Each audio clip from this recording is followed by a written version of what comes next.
Hola amigos, buenas tardes. Estamos en una nueva edición de nuestro programa de Focus Latinoamérica. Nuevamente estaremos platicando más bien sobre el tema de la República de El Salvador. El día de hoy es 15 de julio del año 2021. Y saludamos desde México a José Roberto Lazo Romero, quien se encuentra en la capital de El Salvador, allá en San Salvador. Hola, don José, buenas tardes. Muy buenas tardes, Leonel, un gusto, igual amigos y amigas que están conectados en este espacio Focus Latinoamericano. Es un gusto desde El Salvador, un abrazo. Gracias. Bueno, aquí en nuestro programa de Focus hemos dialogado diferentes temas de nuestro querido continente. El último fue hace un par de días le llamamos SOS Cuba, Haití y Nicaragua.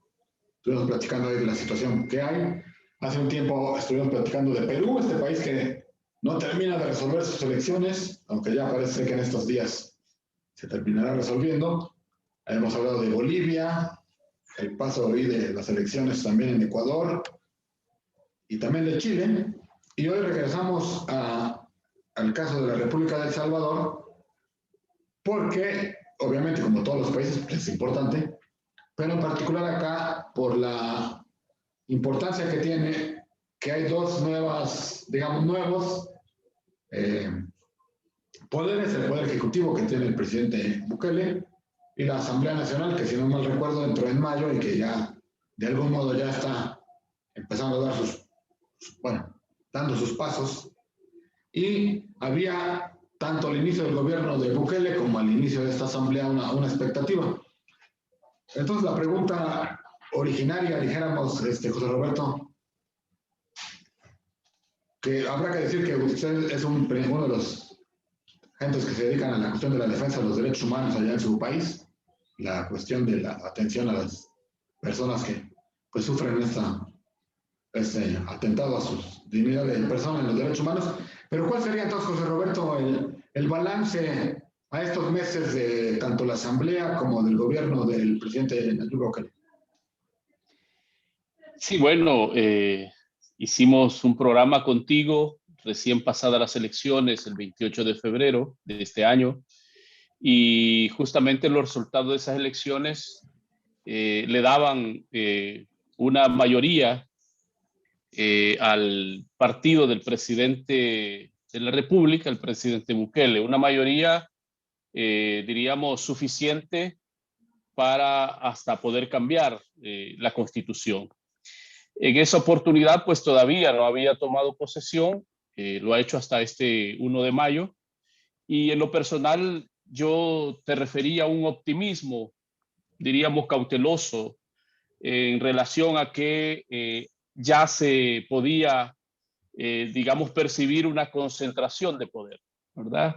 Diríamos, una concentración del poder ejecutivo con el legislativo, porque la bancada en el Parlamento obviamente es una bancada del el partido que el presidente impulsó, ¿verdad? Promovió las candidaturas de todos los diputados, digamos, y diputadas, ¿no? Entonces, pero yo te decía en ese momento, en esa concepción de poder, que el poder como herramienta puede ser usado para el bien o puede ser usado para el mal, ¿no? O sea, puede ser para construir o puede ser usado para destruir.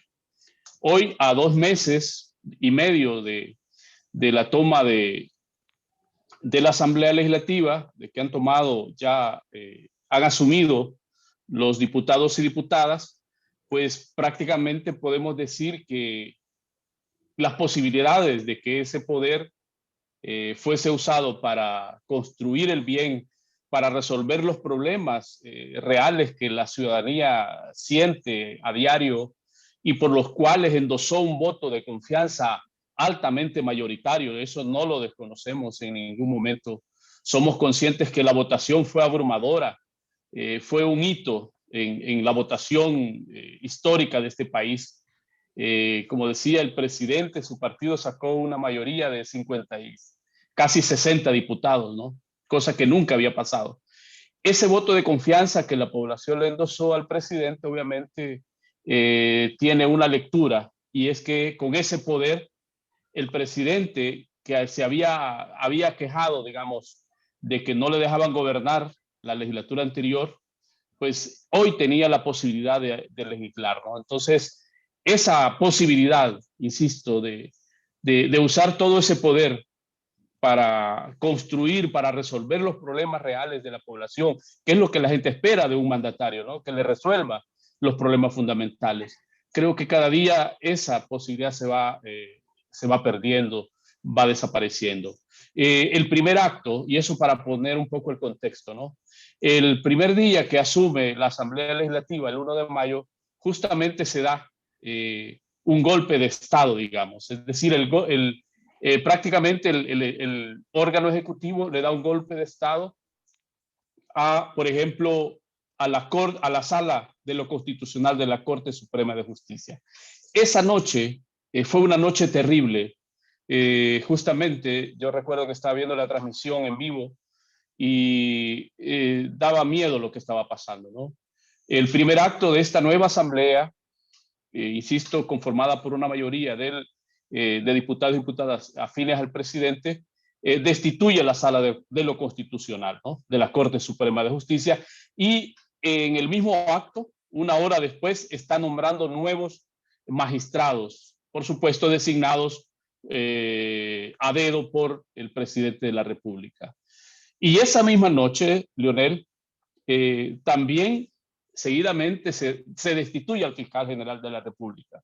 Es decir, saltándose, digamos, todas las formalidades, todo lo que la ley establece en sus principios, ¿no? Que debe haber causales justamente para las destituciones. Claro, la gran queja, y aquí tampoco vamos a salvar, ¿verdad? Es que eran funcionarios que tenían una línea partidaria, pero pues sí. Entonces, con eso, al final, ¿verdad? Una asamblea obediente a lo que ya el presidente venía buscando. Recordemos, hacemos memoria que en el 9 de febrero del año 2020, el presidente entró juntamente con la Fuerza Armada al Parlamento y no consumó, digamos, esa toma o ese golpe de Estado, porque creo yo, y esa es la lectura que tenemos muchos, que hubo pues alguna llamada, ¿verdad?, que detuvo ese golpe.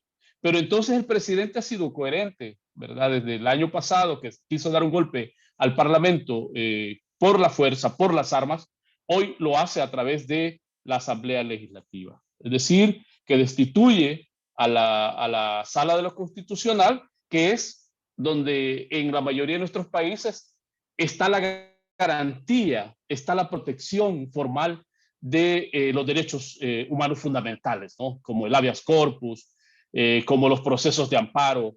Entonces, obviamente se quiebra ese sistema de pesos y contrapesos que en una democracia debe existir. Entonces, para resumir, hoy tenemos a un órgano ejecutivo que domina la Asamblea Legislativa, o sea, el Parlamento, y que tiene justamente a magistrados en la Corte Suprema de Justicia y en la Sala de lo Constitucional, también, ¿verdad? Digamos, nombrados casi a dedo por él, ¿no? O sea, entonces, ¿qué tenemos? Pues una altísima concentración de poder. ¿Cuáles han sido los efectos? Que cualquier ley, que ha sido la mayoría, ¿verdad?, que se manda al Parlamento, son aprobadas sin ninguna discusión. No hay debate, que es lo originario de un parlamento, que haya debate, ¿verdad? Leyes tan importantes como esta que fue aprobada del Bitcoin, que a todos bueno, fue una sorpresa porque nadie había escuchado hablar justamente de esto, ¿no? Pero ese es el modus, ese da un indicador de cómo justamente el presidente manda una ley, una iniciativa de ley, una propuesta de ley, y en cuestión de horas, ¿verdad? O en una hora, sin mayor discusión, esto es aprobado. Entonces, esto es lo que tenemos ahora, una sala de lo constitucional, yo diría flexible o genuflexa a lo que el presidente diga, en otras palabras, o dejar, ¿verdad? Dejar hacer, dejar pasar, como decimos, ¿no? O sea, y por lo tanto, cualquier denuncia que se haga contra un funcionario o contra el mismo presidente, ya sabemos cómo se va a resolver, ¿no? Esta es una forma de gobierno que tristemente le está haciendo hoy mucho daño a varios de nuestros países en América Latina. Es el mismo estilo de gobierno que hay en México, pero el problema ni siquiera, creo yo, es del titular del Ejecutivo. Finalmente, el titular del Ejecutivo lo que quiere es mayor facilidad para hacer sus cosas, ya sean en positivo o en negativo. El problema, creo yo, es la concepción desde el Poder Legislativo. Cuando se inventó el Parlamento, ¿no? Claro. Era para evitar que el rey, en aquellos tiempos, Sí. decidiera todo bajo su lógica de rey, que no necesariamente es mala, pero era para evitar que el rey decidiera todo bajo la lógica del rey, y los que estaban en el Parlamento, con la concepción original, dijéramos, era, a ver, señor rey, ¿saben que usted quiere repartir los 400 monedas de oro, por no decir una cosa tonta? Pero nosotros en el Parlamento vamos a hacer que le toquen a los pobres, que le toquen al mar, que le toquen a los de las ciudades. Esa era la función, para evitar que una sola concepción de las cosas decidiera dónde mandar esas monedas. Exacto. Este ejemplo. Y fue evolucionando y se entendió y se debe entender que el Parlamento representa no al rey, sino a los intereses del pueblo o de la ciudad, ¿no? Entonces, hoy el problema, insisto, no es el del Ejecutivo, porque el Ejecutivo pues quiere sacar lo suyo. El problema es que los parlamentarios no entienden que aunque sean del mismo partido o de la misma línea política que el Poder Ejecutivo, ellos se deben a la población. Y en consecuencia, si el rey o el dirigente me manda un tambache de hojas, pues yo debo de hacer pensar en coincidencia con lo que la gente que yo represento le beneficia. Y me puedo equivocar como parlamento, por supuesto. Pero debo de revisarlo y decirle, oiga, estos pesos que usted va a llevar para el tema del Bitcoin, oiga, no lo ponga porque eso sí. no conviene a mis representados, porque yo estoy para defenderlos a ellos. Se han dado casos, y ya con esto doy paso a tu opinión, se han dado casos en el mismo partido político de los gobernantes. A mí en lo particular me tocó en México, siendo diputado federal por el Partido Acción Nacional, cuando el presidente Vicente Fox, que era de nuestro partido, mandaba iniciativas, muchas veces se le rechazaron parcialmente, porque pues decíamos, qué bueno que es uno de los amigos de nosotros, pero vamos a revisar qué está poniendo, ¿no? Vamos a revisar a dónde quiere mandar las monedas. A lo que voy es, el problema no es de Bukele, el problema es del Parlamento, que no entiende su trabajo, que lo debe hacer en función de los que representa, no en función del otro poder. No sé si coincidas. Sí, el tema, claro, originario en este parlamento que tenemos, en esta asamblea, es que precisamente fueron candidatos, como digo, del partido Nuevas Ideas, que es el partido del presidente, y que obviamente el presidente hizo la campaña, aprovechando el plus, ¿verdad?, de popularidad que tiene. Prácticamente nadie conocía a los candidatos, o sea, todo era voten por la N, y bueno, ese fue como el eslogan, ¿verdad?, fuerte: voten por la N, voten por Nayib, o sea, como que si el presidente estuviera compitiendo, ¿no?, para la Asamblea Legislativa.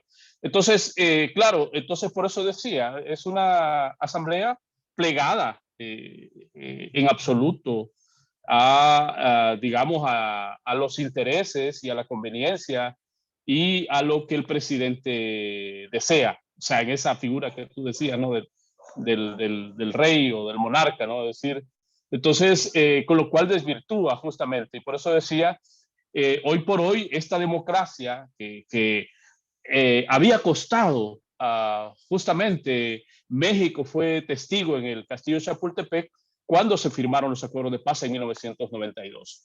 Esos acuerdos políticos pusieron fin a un conflicto armado de más de 20 años, porque la guerra se vino gestando desde los 70, ¿no? Y termina en el 92.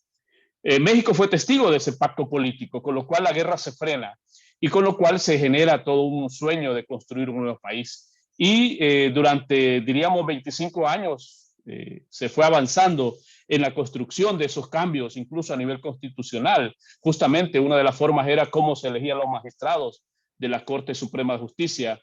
Justamente hubo cambios también al interior para la Fuerza Armada, cambios constitucionales, o sea, fue una refundación de alguna manera de la República. Pero todo eso, después del 1 de mayo, prácticamente podemos decir que esa democracia, aún con defecto que se venía construyendo desde los acuerdos de paz, ahora está, diríamos, en cuidados intensivos. Entonces, si bien era una democracia no perfecta, por supuesto que desde las organizaciones de derechos humanos estamos siempre vigilantes a cuando se iban a nombrar funcionarios de segundo grado, como los procuradores o procuradoras, o en fin, cuando se iban a elegir a los mismos candidatos a la Corte Suprema de Justicia. Pero entonces era de perfeccionar este sistema, era de ir diciendo, porque tampoco metemos las manos por lo que, como decía o dice el presidente, los mismos de siempre, los políticos de los dos partidos, digamos, el FMLN, el partido de la exguerrilla, y Arena, que representa a la derecha oligárquica de este país. O sea, es decir, ningún proceso, tú lo sabrás, Leonel, y ustedes, amigos y amigas, saben, ningún proceso social parte de cero. Tú no vienes y dices, no sirve esta democracia, voy a tumbarla. No. O sea, yo creo que justamente ahí, desde mi punto de vista, esta parte del error o de la forma como se ha manejado, ¿no? Es decir, entonces era de ver, y por supuesto que hay ejercicios interesantes, ¿verdad? Que el presidente está haciendo, la vacunación, yo lo voy a decir porque es de justicia también decirlo y de verdad. El sistema de vacunación, yo y creo que ese es el sentir de gran parte de la población, es exitoso. Aquí ya están vacunando a los chicos mayores de 18 años, ¿verdad? Hay suficientes vacunas, a diferencia de otros países que tienen problemas con el abastecimiento. Ha sido, yo mismo pude ir y todo bien, todo tranquilo, se facilita, hay transporte para la gente que no puede ir o la van a visitar a la casa para ponerle la vacuna si no puede salir de su casa por algún tipo de impedimento físico. Es exitoso, ¿verdad? Igual lo que se está haciendo de ver prácticas corruptas como sobresueldos. Ahora mismo se ha creado una comisión desde la Asamblea Legislativa para investigar los sobresueldos, que es una práctica que viene de varios periodos atrás. Claro que eso hay que corregirlo porque son formas, digamos, son robos, ¿verdad? Disfrazados. Hay que investigar, hay que crear esas comisiones. Pero por supuesto siempre sobre estas acciones positivas, a veces hay sombras, como por ejemplo se decía, está bien crear una comisión para investigar esto de los sobresueldos, ¿verdad? Es una comisión a nivel parlamentario, pero que también se investiguen a funcionarios de este gobierno que ya lleva 2 años. Eso ya no pasó. Entonces, y que por cierto, hay muchos funcionarios que están cuestionados. Recientemente, hace 3 semanas, 2 semanas y media, el Departamento de Estado sacó un informe, el informe Angel, donde 7 funcionarios o del círculo cercano al presidente, algunos ministros, con rango de ministros o viceministros, jefe de gabinete, aparecen vinculados a actos de corrupción. O sea, entonces, no se escapa en 2 años, ¿verdad? Ya esta administración de Bukele de señalamientos de corrupción o de actitudes de bloquear, ¿verdad? O de minar procesos democráticos, que son algunas también de los señalamientos que hace el Departamento de Estado. Digo, son informes que pues sí, ¿verdad? Recogen después de mucha información ese sumario, ¿no? Y por supuesto la actitud ha sido de descalificar ese informe diciendo que está cargado, que eso está cargado, los dados, etcétera, ¿no? O sea, en vez de decir, bueno, vamos a revisar, vamos a ver, voy a tomar medidas, ¿no? Y si hay elementos, pues por supuesto, ¿verdad?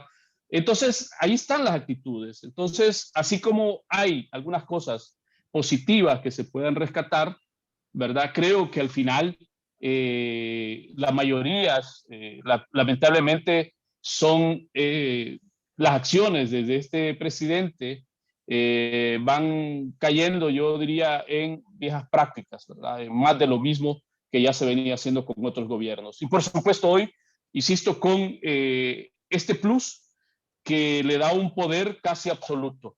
Estamos llegando en El Salvador al absolutismo, ¿verdad? Es decir, donde lo que, y por supuesto, ¿verdad? Es decir, desde el tweet, que es la forma de gobierno, ¿verdad? Se ordena, se manda, con un tweet se despide, con un tweet se dice, y de madrugada a veces, aquí había una costumbre de los madrugones, bueno, eso sigue estando justamente en la Asamblea Legislativa, a la 1 de la mañana, a las 4 se aprueban cosas trascendentales para la vida nacional. Entonces, creo yo que realmente está dejando mucho que desear. Creo que estamos asistiendo a unas viejas prácticas con nuevos envoltorios, con epítetos como un presidente cool, ¿no? Que va a las Naciones Unidas y le toma una selfie. Está bien, pero los cambios de fondo, los cambios reales, como decía al principio, por los cuales la población le endosó, aquellos que votaron y que fue mayoritario, le endosaron esa confianza, es para resolver los problemas fundamentales del desempleo, de la salud, de la educación, en fin, de la vivienda, los temas de fondo. Y eso, desde mi punto de vista como defensor de derechos humanos, creo que está muy lejos. Y como yo lo dije en tu primer programa, el primer encuentro que tuvimos, es un cheque, pero no es un cheque en blanco para hacer lo que quiera el presidente. Y yo creo que esta es una de las interpretaciones erróneas que están haciendo tanto desde la Asamblea Legislativa cuando dicen a nosotros el pueblo nos ha dado el mandato, sí, pero no te ha dado el mandato de destruir la democracia, te ha dado el mandato de construir un mejor país, de resolver los problemas de fondo.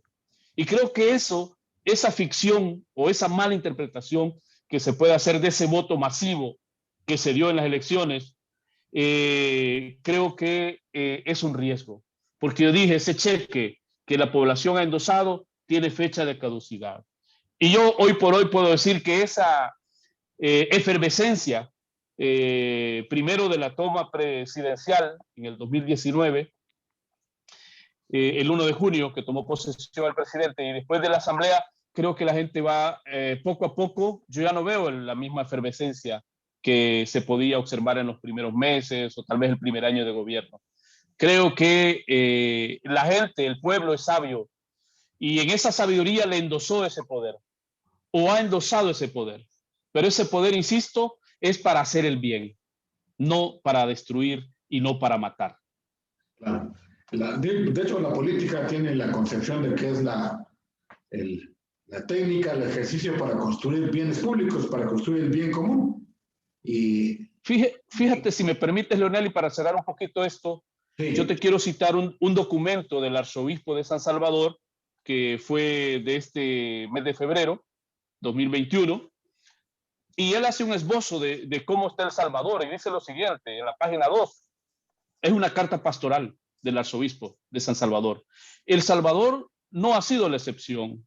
Su historia lo manifiesta en sus páginas, especialmente en los últimos meses. El ambiente político ha estado perfilado por la animadversión, roces, diferencias insalvables, ofensas, cero dialogicidad, polarización, partidismo, ideologización, muy a pesar del sufrimiento del pueblo salvadoreño, muy a pesar del sufrimiento. El arzobispo en la primera página describe cómo está el panorama político. Por eso dice en los recientes meses, eso está hablando en febrero, ¿no? O sea, esto es lo que tenemos en el ambiente político salvadoreño, en la sociedad. Diríamos, un presidente que yo diría cada conferencia o cada cadena nacional a uno le da miedo, ¿verdad? Y por eso yo suelo decir que hoy esta sociedad cada vez se está haciendo menos democrática, porque hoy somos una sociedad del miedo, porque muchos tenemos miedo de hablar, justamente por las consecuencias, ¿no? Aquí se ha perseguido a los periodistas, se les ataca casi a diario, o se les dice el periodismo incómodo, ¿no? Sobre todo periodismos investigativos. Incluso se acaba de expulsar a un periodista mexicano la semana pasada, que trabajaba en un periódico digital, con, diríamos, a lo mejor sí era cierto, un procedimiento que no lo habían salvado, ¿verdad? Pero lo que hay detrás es toda esta persecución también, ¿no? Es decir, al parecer había un problema legal que estaba trabajando y todavía no tenía el permiso, pues sí uno lo puede entender, ¿no? Pero estás hablando de una democracia. Entonces, y así, de manera recurrente también, han habido asedios, han habido a la misma asociación de prensa, de periodistas de El Salvador, continuamente atacada, o periodistas atacados, a veces por la misma policía, que no les dejan hacer la cobertura. En fin, hay o no los invitan a las conferencias de prensa, solo invitan a algunos medios. Entonces, hay un ataque de descalificación a los defensores de derechos humanos. En una rueda de una cadena nacional, el presidente se refirió, por ejemplo, al Instituto de Derechos Humanos de la UCA, de la Universidad de los Jesuitas, como poniéndolos como adversarios, ¿no? En ese calificativo, y a otra organización también de derechos humanos, como poniéndolos como agresores internos, ¿verdad? O sea, a ese nivel estamos llegando, ¿no? No, te lo resumo de esta manera. Un análisis también de la UCA decía que si bien a Nicaragua, y como esto yo sé que tiene una proyección centroamericana, este programa, este espacio, si bien a Nicaragua, dice este editorial, le costó 10 años un poco arribar a las condiciones en las que están ahora, a El Salvador le ha tomado meses llegar casi a esos niveles, ¿no? De copar el poder, de copar todo el poder. Así, para resumir un poquito este escenario y hacer quizás ese link también con otra realidad latinoamericana, centroamericana que nos duele mucho, Nicaragua. Fíjate que ahora que has narrado todo esto, si alguien entrara y te escuchara y no identificara tu tono de voz y no identificara que estás hablando de El Salvador, diría, pues está hablando de Andrés Manuel López Obrador. O alguien diría, está hablando de Daniel Ortega, ¿no? Sí. Porque la forma es la misma, y en el caso de El Salvador y México se parecen más porque uno lo hace a través de tweets y conferencias de prensa, y otro los hace a través de conferencias de prensa en el Palacio, y hay que decirlo, en el Palacio Nacional, ¿no? Desde una unilateralidad, porque solamente hablan ellos, y no hay una posibilidad de un diálogo y una comunicación que construya, porque todos sabemos que la comunicación precisamente es para poner las cosas, como bien dice la misma palabra, en común, y en común dialogar, y en común pues ponernos de acuerdo e incluso también discutir en una forma pues madura. Y esto pues no está pasando ni en Nicaragua, ni en México, ni en El Salvador, ni en otros lados. Pero mira, ahorita vamos a hacer un pequeño corte porque nuestro Zoom no es un Zoom pagado. Entonces de acuerdo. Se corta, pero hacemos un nuevo, estamos a un minuto de cortar, pero quiero adelantar el tema para el corte. Este presidente, como hemos dicho nosotros, en México principalmente, refiere mucho al pasado y le echan mucha culpa de lo actual a los gobernantes anteriores. Y así como Poncio Pilato, pues se lavan las manos, ¿verdad? Dicen, esta bronca es porque estaban los anteriores.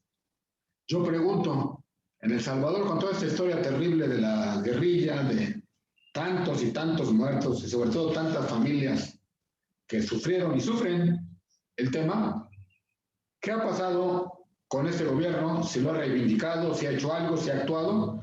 Y tú que eres defensor de los derechos humanos nos podrás decir. Entonces, si me permites, vamos a hacer un corte ahorita y enseguida continuamos regresando a este tema, si te parece. De acuerdo.